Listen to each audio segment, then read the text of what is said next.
Well, my thought is, after all that this may be part of my issue.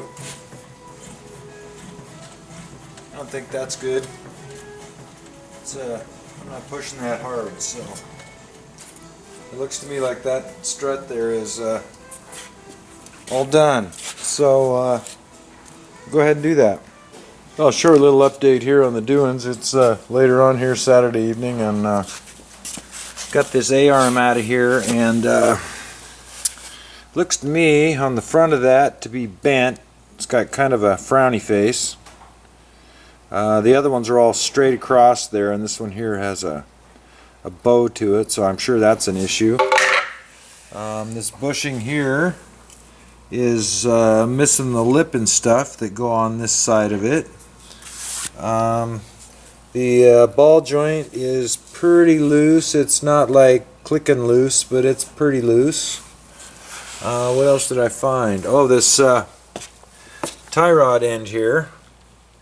The boot is all gone and it's pretty loose, but it doesn't, I can't compress it and push it up in the socket or anything, so that's a keep it in mind. I'll have to change that end there, that knuckle, one of these days, pretty soon. Anyway, I have not taken the strut itself out yet. I kind of got sidetracked and was watching Oregon Guy 302 out here break the bead on this thing, and he's got a nail in it, so he's gonna fix this thing.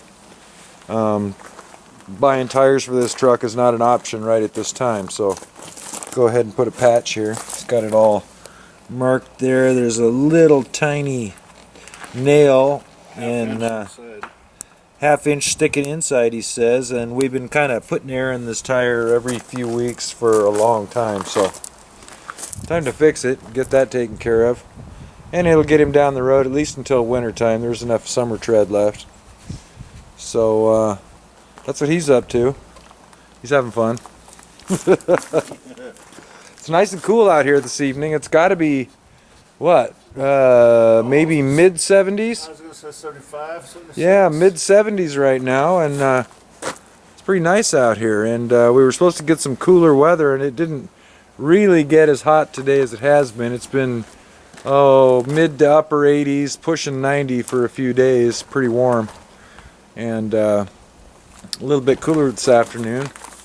Then we got this other sometime project that looks pretty cool. Old Honda 350. I guess it's been looked up and it's actually a 325, but it's sitting in the barn project. You can see the points have been exposed to some weather, so that'll all have to get cleaned up and played with. And if nothing else, this old four-stroke can make a hell of a go-kart engine, but we'll see what's up with that. That's a later deal. Anyway, so I'll go back to the rabbit project here, and you can see I didn't take the axle all the way out, and the caliper, I just hung it up there as well out of the way.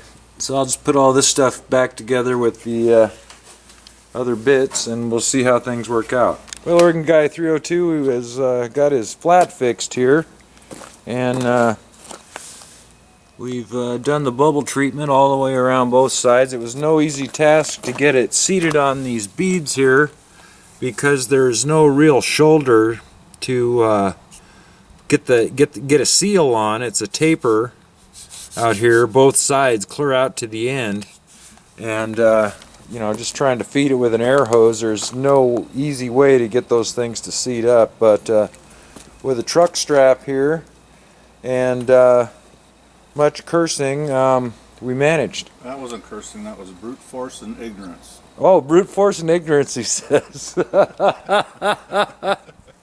Anyway, it's got its pressure and no leaky, so his truck will be happy again for a while. I've nearly got this mess completed here. Got my brake put back on. All the bolts are tight except the one that holds the axle. I haven't put that back yet, but got everything back together here, and fixing to put it back together for tonight and call it. It's getting pretty late actually. So I got quite a mess going here, and I'll be back at it tomorrow and clean it up. But I'm going to call it for tonight. So anyway, thanks for watching. Well, Sunday morning out here at the beetle barn anyway. Got this put back together yesterday evening. So I guess I got to do the driver's side while I'm at it. We have the other strut rebuilt, so I'll start tearing this apart and then change it out. Change out the strut and the lower control arm, and I think that's it. Put it back together. We'll see if anything else is screwed up while I got it apart. I learned a couple things on the last one. Last time I took the caliper off, pulled the axle nut out of there, took these bolts loose that hold the strut, and took the ball joint loose. Anyway, I had everything apart at once. This time what I'm going to try to do, I'm just going to get this caliper out of the way and hang it up. Then I'm going to try to go ahead and change out the A-arm before I take the strut loose. Go ahead and leave the axle attached. Then once I get the lower A-arm changed out, ball joint and everything put back together, then I'll go ahead and take my strut out, flop everything out of the way, and change that. We'll see if that works out a little easier. Well, I had enough of this, and I got these struts on and everything, and got a better deal going on. And thanks for watching.